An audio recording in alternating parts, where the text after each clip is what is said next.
صلیبوں کا محاصرہ مزید سخت ہو گیا۔ تب ترکوں نے صلیبیوں کو آگے ہتھیار ڈالنے کی بجائے اپنا قلعہ قسطنطنیہ کے قیصر کے حوالے کر دیا۔ رجب 29 جون کو صلیبی لشکر شام کی سرحد پر آ کر انطاکیہ کی سمت روانہ ہو گیا۔ راستے میں سلجوقی ترکوں نے انہیں گھیر لیا۔ عیسائی بڑی مشکل سے ان کے نرغے سے نکل سکے۔ آگے چل کر راستہ بھٹک جانے کے سبب وہ بدترین بھوک اور پیاس کا شکار ہو گئے۔ کئی 100 افراد ایک ہی دن میں مر گئے۔ سپاہیوں نے نکاہت کی وجہ سے بھاری زریں اٹھا کر پھینک دی۔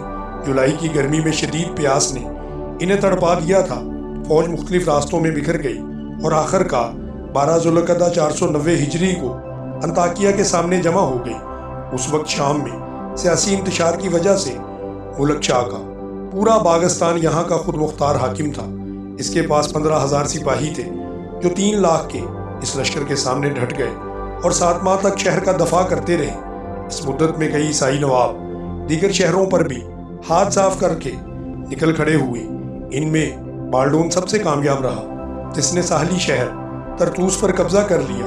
پھر شمال میں ایڈیسا کے شہزادے تھیروس نے، جو شاہ قسطنطنیہ کا باج گزار تھا، اسے سلجوقی ترکوں کے خطرات کی روک تھام کے لیے اپنے ہاں بلا لیا۔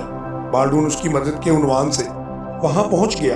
کچھ مدت بعد شہزادہ مر گیا اور بالڈون ایڈیسا کا مالک بن بیٹھا۔ اس طرح یورپی امراء میں وہ سب سے پہلے ایک مستقل ریاست حاصل کرنے میں کامیاب ہو گیا۔ اگرچہ اس طرح وہ صلیبی جنگ میں شریک نہ رہ سکا اور لشکر سے الگ ہو گیا، مگر بعد میں وہ صلیبی لشکر کو خوراک و رسد پہنچانے میں سب سے زیادہ فعال کردار ادا کرتا رہا۔ اس دوران مصر کے عبیدی حکمران مستلی نے خود غرضی کی انتہا کر دی۔ وہ شام کی سیاسی افراتفری سے فائدہ اٹھاتے ہوئے اس کو زیادہ سے زیادہ علاقے پر قبضہ کرنے کی مہم شروع کر چکا تھا، اور اس فوج نے ربیع الاول 490 ہجری میں شام کے ساحلی شہر سور پر قبضہ جما لیا۔ پہلا محرک مسلمانوں کا بڑھتا ہوا سیاسی انتشار تھا، جس کی ابتدا 3 صدی عیسوی میں عباسی خلافت کی کمزوری سے اور انتہا شمالی افریقہ کی عبیدی حکومت کے عروج اور ایشیا کے خود مختار سلاطین کی بالادستی پر ہوئی تھی۔ 4 صدی ہجری میں عباسی خلافت عملاً بے اختیار ہو چکی تھی اور عالم اسلام درجنوں منتشر حکومتوں کا مجموعہ بن گیا تھا۔ 5ویں صدی ہجری میں جب صلیبی جنگیں چھڑیں تو عالم اسلام 3 بڑے سیاسی جزیروں میں بٹا ہوا نظر آتا تھا۔ ایک حصہ وہ تھا جہاں بغداد کے عباسی خلیفہ کا خطبہ پڑھا جاتا تھا۔ اس میں حجاز، ایشیاء کوچک، عراق، ایران، خراسان اور ہندوستان کی درجنوں خود مختار ریاستیں شامل تھیں، جن میں سلجوقیوں کو سب سے زیادہ طاقتور مانا جاتا تھا۔ دوسرا حصہ شمالی افریقہ اور مصر کا تھا، جہاں شیعوں کے ایک خاص بنو عبید نے الگ خلافت قائم کی ہوئی تھی۔ یہ خاندان سلجوقی سلاطین اور عباسی خلفاء کا سخت مخالف تھا۔ تیسرا حصہ مراکش اور اسپین پر مشتمل تھا، جہاں پر مرابطین کی حکومت تھی۔ یہاں عباسی خلفاء کا خطبہ تو پڑھا جاتا تھا، مگر عملاً اس علاقے کا بانی عالم اسلام سے کوئی تعلق نہیں تھا۔ مجموعی طور پر عالم اسلام کے ان تینوں بڑے حصوں میں کوئی ربط و ضبط نہیں تھا، بلکہ بعض اوقات سیاسی معاملات میں وہ ایک دوسرے کے حریف نظر آتے تھے۔ مسلمانوں کا یہ انتشار یورپی طاقتوں کی صلیبی جنگوں میں پرامیدی اور دلچسپی کا بڑا اہم سبب تھا۔ ان جنگوں کا دوسرا بڑا محرک مصر کے حکمران خانواد بنو عبید کا احمقانہ رویہ تھا۔ وہ عباسی خلافت اور سلجوقی سلاطین کے دشمن تھے۔ انہیں خطرہ تھا کہ کہیں سلجوقی ان سے مصر نہ چھین لیں۔ ملک شاہ کے دور میں جب سلجوقی عملداری شام کی سرحدوں تک پھیل گئی تو بنو عبید کے خدشات مزید بڑھتے چلے گئے۔ آخر کار عبیدی حکمران مستنصر باللہ نے 462 ہجری میں صلیبیوں کو شام پر حملے کی دعوت دے ڈالی تاکہ اس کے مخالف سلجوقی کمزور پڑ جائیں۔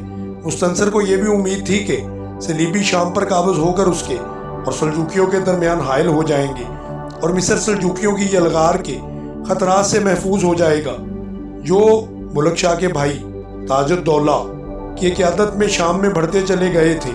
ملک شاہ نے اسے شام کی مہمات سپرد کر کے وعدہ کیا تھا کہ وہ جتنا بھی علاقہ فتح کرے گا وہ اسی میں شمار ہوگا۔ چنانچہ تنتش نے 471 ہجری تک حلب اور دمشق سمیت شام کے بیشتر علاقے پر قبضہ کر لیا تھا۔ اگرچہ مصری وزیر اعظم بدر جمالی نے فوج کشی کر کے سلجوقیوں کو شام سے نکالنے کی کوشش کی، مگر اسے کوئی کامیابی نہ ملی۔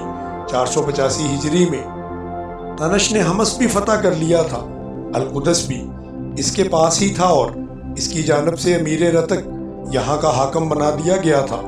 یہ وہ وقت تھا کہ پیٹر راہب القدس کے زیارت کر کے واپس جا چکا تھا۔ ادھر قضاء و قدر نے مسلمانوں کو ایک ابتلاء عظیم میں ڈالنا طے کر دیا تھا۔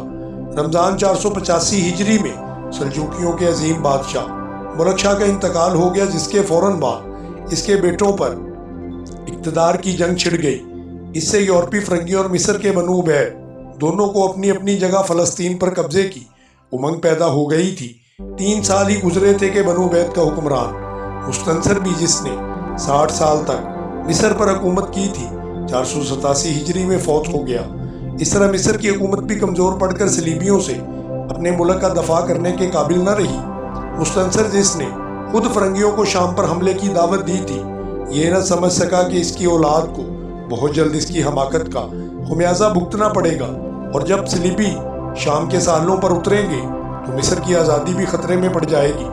شام میں جب تک ملک شاہ کا بھائی تنتش موجود تھا، قبلہ اول کسی کے لیے بھی کرنے والا ثابت نہیں ہو سکتا تھا، مگر ملک شاہ کی موت سے شروع ہونے والی سلجوکی شہزادوں میں اقتدار کی کشاکش تنش کے لیے بھی جان لیوا ثابت ہوئی تھی۔ 428 ہجری میں اس کے بھتیجے سلطان برکیارک بن ملک شاہ نے اسے شکست دے کر قتل کر دیا۔ زیادہ افسوس کی بات یہ ہوئی کہ سلطان برکیارک خود بھی شام و فلسطین پر تسلط حاصل نہ کر سکا، اور یوں یہ خطہ اقتدار کے حریص عمرہ کا ایک اکھاڑا بن چکا تھا۔ تنش کے ایک بیٹے رضوان نے حلب پر قبضہ کر لیا، دوسرے بیٹے دکاک نے دمشق کو اپنی مملکت بنایا۔ انطاکیہ پر ملک شاہ کے پوتے باغستان نے خود مختار حکومت قائم کر لی۔ بیت المقدس اس کے نائب ارتق کے 2 بیٹے سکمان اور الغازی کی تحویل میں رہ گیا۔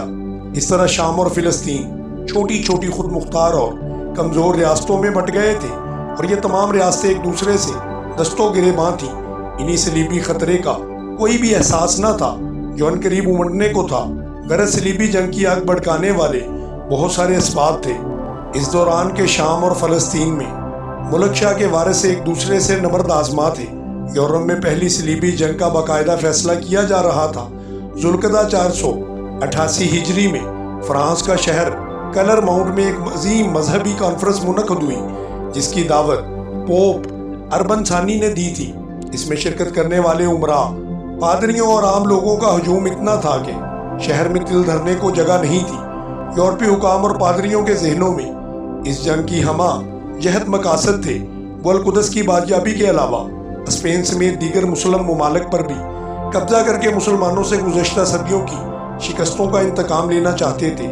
اس کے ساتھ ساتھ عالم اسلام کی تجارت، دولت، پیداوار، معدنیات، اقتصادی وسائل اور عالمی تجارتی شاہراہوں پر جو عالم اسلام سے گزرتی تھیں قبضہ کرنا ان کا خواب بن چکا تھا، مگر یورپی بادشاہ اور پادری ان مقاصد کو چھپاتے رہے۔ اجلاس کی آخری نشست میں پیٹر ڈی ہرمٹ نے بڑی اشتعال انگیز تقریر کر کے حاضرین کو شعلہ جوالا بنا دیا۔